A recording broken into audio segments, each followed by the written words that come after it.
जो कार आप मेरे पीछे देख रहे हो वो है टाटा सिएरा। That's right. पिछले ऑटो एक्सपो में मैंने देखी थी और इस ऑटो एक्सपो में देखिए तो क्या चेंजेस हुए हैं कॉन्सेप्ट पुराने वाले में और इस वाले में, और ये कितनी क्लोज है प्रोडक्शन के, उसके बारे में बात करेंगे। नमस्कार, खमागणी दिव्य सज्जनों, my name is Vikas Yogi. You are watching S in studio in his everything that you need to know about the Tata Sierra.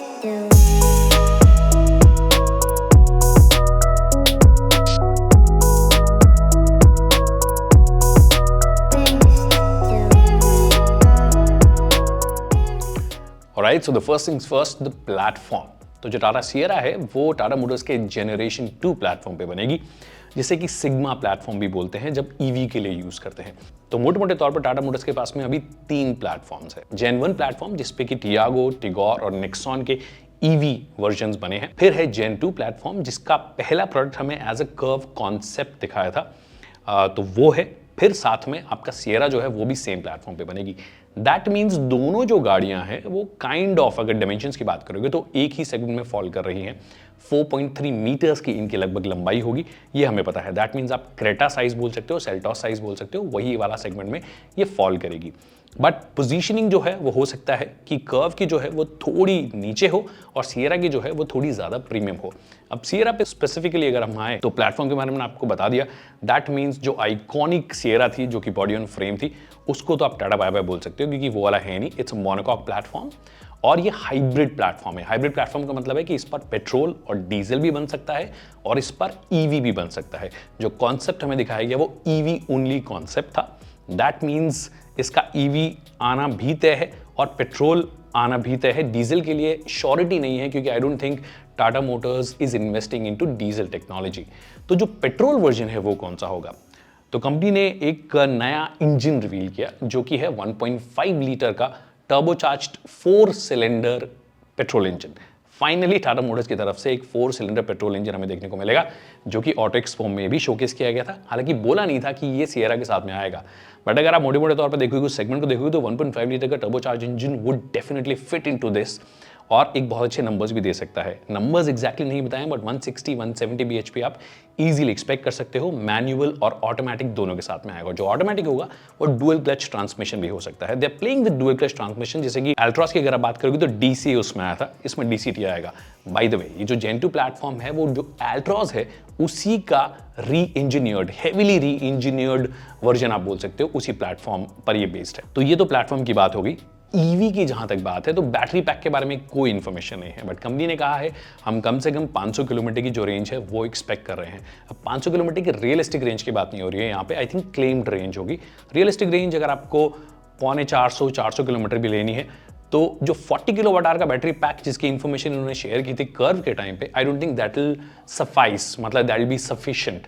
आपको थोड़ा बड़ा बैटरी पैक चाहिए। मिनिमम मुझे लगता है कि 55-60 किलोवाट आवर का बैटरी पैक होना चाहिए, जिस पर कि टाटा मतलब कुछ चीजें एक्सप्लोर कर रहा है। एंड आई थिंक फाइनली जब वो आएगा तो वही वाला आना चाहिए, क्योंकि सफारी के अंदर भी 60 किलोवाट आवर का बैटरी पैक आएगा, तो वो सेम बैटरी पैक यहां पर भी दिया जा सकता है। और अगर आप आइकॉनिक सिएरा की जैसे उम्मीद कर रहे हो कि भैया रियर व्हील ड्राइव होगी, क्योंकि मोनोकॉक है तो फ्रंट व्हील ड्राइव होगी ऑफकोर्स। हाँ, ईवी जो है उसको ऑल व्हील ड्राइव जरूर किया जा सकता है, बट 4x4 नहीं। ऑल व्हील ड्राइव कैसे किया जा सकता है? मतलब फ्रंट एक्सल और रियर एक्सल दोनों में आप मोटर लगा दोगे, इलेक्ट्रिक मोटर, जो कि ये सफारी ईवी के साथ भी करने वाले हैं। तो अगर वैसा होगा तो चारों पहियों को ऑफकोर्स पावर मिलेगी, तो आप all wheel drive full time बोल सकते हो ईवी के साथ में। आई डोंट थिंक पेट्रोल के साथ में ये ऐसा कुछ करेंगे, क्योंकि not many people buy all wheel drives in India today, to be honest. तो ये तो सारी की सारी platform plus power train options की बात होगी। अब एक्सटीरियर चेंजेस की अगर आप बात करोगे तो जो 2020 दिल्ली ऑटो एक्सपो में हमें कॉन्सेप्ट दिखाया था वो बहुत ही ज्यादा नेसेंट स्टेज में था। ये वाला जो है इसको कंपनी कहे तो नियर प्रोडक्शन रही है, बट ये भी कॉन्सेप्ट लाइक ही है, क्योंकि जो पैनल्स हैं, जो फ्लश टाइप डोर हैंडल है, इनफैक्ट हमें हाथ भी नहीं लगाना दिया था, वो रिमोटली उसे ऑपरेट कर रहे थे। कहने का मतलब अभी रेडी नहीं है कई सारी चीजें, बट हाँ अगर आप डिजाइन के कुछ एलिमेंट्स जो रेडी लगते हैं उनमें सबसे पहले एलॉय व्हील्स, जो टायर्स हैं वो रोड वर्दी लगते हैं, वो रोड लीगल लगते हैं, तो वो वाले सेम रिटेन किए जा सकते हैं और बहुत ही खूबसूरत नजर भी आते हैं। दूसरी चीज, सिएरा के जो कुछ आइकॉनिक एलिमेंट्स हैं उन्हें रिटेन किया गया, जैसे बी पिलर जो है वो बॉडी कलर में है, जो सी पिलर है या पीछे वाला जो पोर्शन है वो ग्लास हाउस जो आता है वो इफेक्ट दिया गया। ऑफकोर्स ग्लास नहीं होगा उसमें, प्लास्टिक ही इस्तेमाल होगा, बट वो चीज भी दी जाएगी, तो वहां पे थोड़ा बहुत काम किया गया है। ऑल्सो जो कॉन्सेप्ट 2020 ऑटो एक्सपो में दिखाया गया था वो 2 डोर था और उसमें सुसाइड डोर्स थे। यहां पे अगर आप बात करोगे तो ये प्रॉपर 4 डोर है और पीछे वाला दरवाजा खुल भी रहा था। ये कुछ चेंजेस जो इन्होंने मोटे मोटे तौर पे किए हैं। तो अभी भी मैं इसे प्री प्रोडक्शन नहीं बोलूंगा, आई वुड स्टिल से कि ये 50-60% रेडी है। अगर कंपनी इसका एक्सटीरियर डिजाइन 70-80% रिटेन कर लेती है, क्योंकि इनका ट्रैक रिकॉर्ड बहुत अच्छा है, that will still be a looker जो कि ज्यादातर लोगों को पसंद आएगा। इंटीरियर भी कंपनी ने दिखाया और इंटीरियर में भी थोड़े बहुत चेंजेस डेफिनेटली इन्होंने किए हैं। इंटीरियर का डेफिनेटली डैशबोर्ड की बात करोगे या स्टीयरिंग व्हील की बात करोगे, बहुत ही फ्यूचरिस्टिक और बहुत ही अच्छे लगते हैं। आई विश अगर इसका भी 70-80% ये लोग अचीव कर लेते हैं, मतलब वो इंस्ट्रूमेंट क्लस्टर का design plus touch screen plus specially the steering wheel, जो डैशबोर्ड का डिजाइन है बहुत ही क्लीन डिजाइन है, अगर वो रिटेन कर लेते हैं तो फिर वो बहुत ही खूबसूरत एक गाड़ी बन सकती है। और वो टाटा मोटर्स का जो लोगो है वो लेटअप होता है, चाहे फिर एक्सटीरियर हो चाहे इंटीरियर में जो स्टीयरिंग व्हील पे लगाया गया है वो बहुत अच्छे से लेटअप होता है, बहुत सुंदर लगता भी है वो। अब स्पेस मैनेजमेंट की अगर आप बात करोगे 4.3 मीटर्स है, बट क्योंकि जेन 2 प्लेटफॉर्म है तो हेवीली रीवर्क्ड है, तो इन्होंने इसे डिजाइन ऐसा किया है कि ईवी के हिसाब से ज्यादा बड़ा बैटरी पैक लगाया जा सके, ज्यादा स्पेस निकाला जा सके। अब स्पेस की बात करें तो सीटिंग की मैं आपको बात बता देता हूं कि इसके 2 वर्जन्स डेफिनेटली आएंगे। एक जो 5 सीटर वर्जन होगा रेगुलर, जिसके अंदर बेंच सीट होगी, मतलब जो हम रेगुलर गाड़ियों में बैठते हैं जिसमें इंडिविजुअल सीट ना हो के एक सीट होती है और 3 आपके हेडरेस्ट आपको मिल जाते हैं, तो वो चीज मिलेगी जो कि 5 सीटर वर्जन होगा।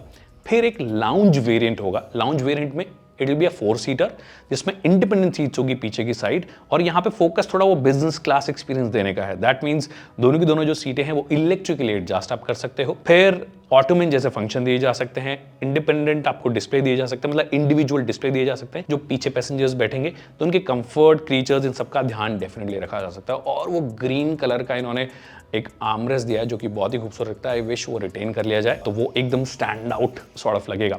तो ये हो गया इंटीरियर की बात। तो मोटे मोटे तौर पर हम आपको सारी इंफॉर्मेशन दे चुके हैं कि क्या कुछ टाटा मोटर्स एम कर रही है अपने जेन 2 प्लेटफॉर्म के साथ में, सियरा के साथ में स्पेसिफिकली।